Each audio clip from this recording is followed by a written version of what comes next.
And good evening. It is so wonderful to be back here in this splendid ballroom, even though I can hardly see anything because of the lights shining this way. But to be here also with all of you, and you know, tonight is splendid for a lot of reasons. But two of them are certainly this evening's honorees. And I want to say thank you to Ken and to AT&T, and thank you to the inimitable and indomitable Donna Sachet. I want to say thank you to both of you for all that you have done for our community, for the examples that you set for so many, and for being with us tonight here, of course. Thank you very much. You know, a couple of months ago, I received an invitation to go to a White House convening on LGBT health. And though the Gays Keep Out sign came off the White House door nearly 6 years ago, it was still something of a thrill to go. Although I have to admit, the meeting wasn't actually in the White House. It turned out it was in this ornate architectural confusion of a building called the Old Executive Office Building, which is right next door. So it's kind of like the West Wing. Now, back in the 80s, back in the 1980s, I lived in Washington. And I don't get back there all that often these days, so I took the opportunity to do a little mini tour of some of the places that were then so important parts of my life, part of my everyday life, nearly half a lifetime ago. In fact, right across the street from where the meeting took place lies the Corcoran Gallery. And I recall vividly walking across and up and down the marble steps there, carrying signs and chanting with a few hundred of my closest friends to protest the Jesse Helms-led censorship of a Robert Mapplethorpe photo show.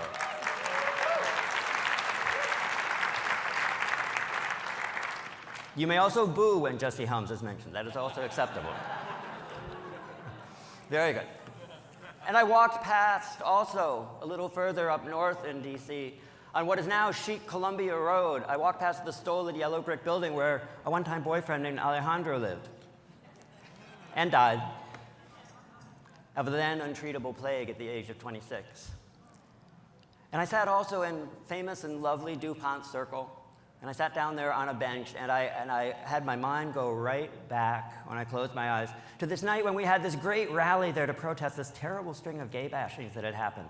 But it also went back to some magical days and evenings that I know some of you remember because some of you were there also, when thousands and thousands of us from all over the country came there and took over DC and took over that circle for the great marches on Washington in 1987 and 1993. And looking around as I walked around DC, it was impossible. It was impossible not to marvel at just how very far we've come. LGBT people are invited to the White House pretty much every day. And I know that many of the people in this room, maybe every single one of you, had your own DuPont circles, your own Mapplethorpe protests, but passages in your stories when you found yourself in the middle of history unfolding, when you took hold of history and you helped it to unfold. And it is all those passages in all of our stories, yours, mine, people across the room, and far beyond, all together, that tell the grand story, the grand narrative of how we have changed the world. Because changed the world we have. The signs are everywhere. And the signs are unmistakable. And we all have great reason to be exhilarated and to be proud. And still, the night that I came home from the fancy White House meeting, I told my partner Royce about it. And then I asked him what his day had been like. And he told me, as he does on some evenings, about a couple of the patients he'd seen that day at the Tom Waddell Public Health Clinic, which is located actually not far from here, just down the hill in the Tenderloin. About half of Royce's patients are transgender. Most of them identify as lesbian, gay, or bi. All of them are poor. All of them have had some kind of grievous trauma. Few of them have any real options. And in many of their cases, their lives are chaotic and difficult in ways that many of us here in this room, we really can't imagine. And they are us. They are us. The searing realities with which they sometimes live and struggle, and with which they sometimes triumph over. They're as much a part of the story of our community today as having Anderson Cooper or Robin Roberts be out of the closet, or having 19 states with marriage equality. In the past few weeks, Horizons has received nearly 100 applications for our annual Community Issues grants. And together, these applications, they paint a portrait of our community in all of its vast diversity. And it's a portrait of creativity and passion and vision. And yes, it's very much a portrait of need. There's one application seeking funding to support LGBTQ youth living in Richmond. Another to serve monolingual Latino and gay and bisexual men in the South Bay. Still another is looking for a grant to fund the very first summer trans youth camp anywhere in the country, which is going to be taking place over in the East Bay next year. Now that is cool. And then there's another one that, as you might expect, is also seeking some help in helping to bring some of those court cases that are still so important to our movement. And they come to Horizon seeking funding, not only because to this day, so few foundations will fund LGBT causes, but they come because queer youth still think about suicide and follow through far more often than their peers. And so do LGBT adults. Because our elders still have too few places to turn, because LGBT refugees, both from other parts of this country and from around the world, still come here. And because the future is not, all of our prodigious progress notwithstanding, the future is not guaranteed. And then I pick up the newspaper, and I see the news from Russia and Uganda, Nigeria, Iran, and Iraq. News that shows with such awful clarity just how vast and deep the prejudices against us remain. I see these things, and I know you see them too. And I know that even with all of our victories, this is not good enough. We're not where we need to be. We're not where we could aspire to be. We're not where our dreams could take us. Sure, it's nice to be invited to the White House. It's great. And it's wonderful. It's thrilling to hear judges rule in our favor again and again. But I think we all know, if we think about it, that this is not good enough. And when we win marriage, and we will win marriage, and the day that we win marriage will be a brilliant day.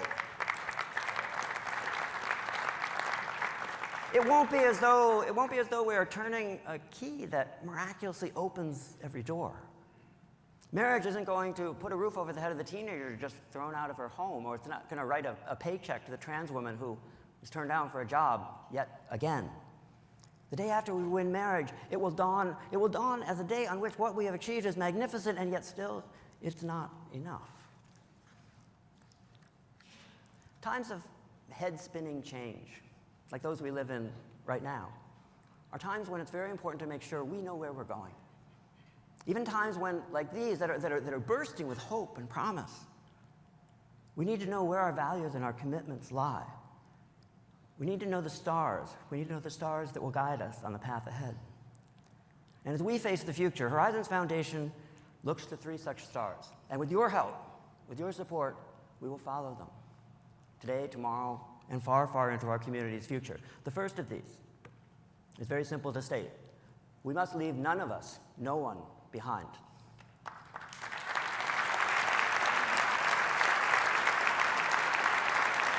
Our entire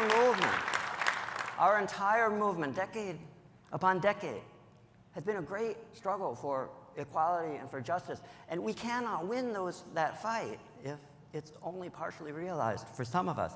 For LGBT people of color in these days of Fergusons and Fruitvales. For LGBT people in poverty in these times of gaping economic inequality. For all of our brothers and sisters who live in the 29 states where it is still perfectly legal to fire somebody for being LGBT. Or for the patients lining up on Monday morning at Royce's clinic door. Our movement must be about all of us, or in a fundamental way, both it and we will have failed. Second star aligns very closely with the first, and that is we mustn't declare victory too soon. History teaches all too painfully that winning legal rights doesn't translate automatically into some kind of an obstacle-free glide path to full equality and justice. The struggle for African American civil rights goes on 50 years after the passage of the Civil Rights Act, 40 years after Roe, Reproductive justice, the same story. And it's true, it's happily true that we're winning over some of our opponents. But let's not delude ourselves. Some of them, others, are still going to fight us. The third star is this: we must plan for the long term as well as for today, beyond the next court decision or the next law, the next month or the next year. As our community's foundation, Horizon's commitment, our very role, is to plan for now and tomorrow, to plan for now and forever. And that's why, fueled by your generosity, Horizons is building the LGBT Community Endowment Fund, a permanent fund that will be for our entire community and its future. Already with tens of millions anticipated in future bequests, and with gifts from you, from me, from thousands of others, gifts large and small. Together we can create a profound legacy, an enduring gift, a forever gift for the generations that follow. The Community Endowment Fund is at once our collective promise for the future and our common bow to the vast audacity of our movement's pioneers. And by them, I do not mean only our most celebrated heroes and heroines, but to the tens of thousands, the hundreds of thousands, most of whom the history books do not and never will record, but whose acts and gifts and sacrifices and courage and pride, whose lives and struggles joined together have changed this world. Those sacrifices, some of them have been your sacrifices. Sometimes that's been your courage. That's been you standing up in your own DuPont circles or at your own Maplethorpe protests. And it's because of you that we, both the movement and the foundation, have come so far. And it's because of you that what we build together and what we deed together to future generations will forever change the lives of those who follow. And for that, I thank you. For every gift you've made, every time you've helped history to unfold, every time you've seen what is not good enough, and you have called it out and you have done something about it, for every time you honor our past, every time that you provide for our community's future and the world that future generations will inherit, I thank you. And for your support of Horizons, your support of our entire community, and for your presence here tonight from all of us here at Horizons Foundation, thank you, thank you, thank you.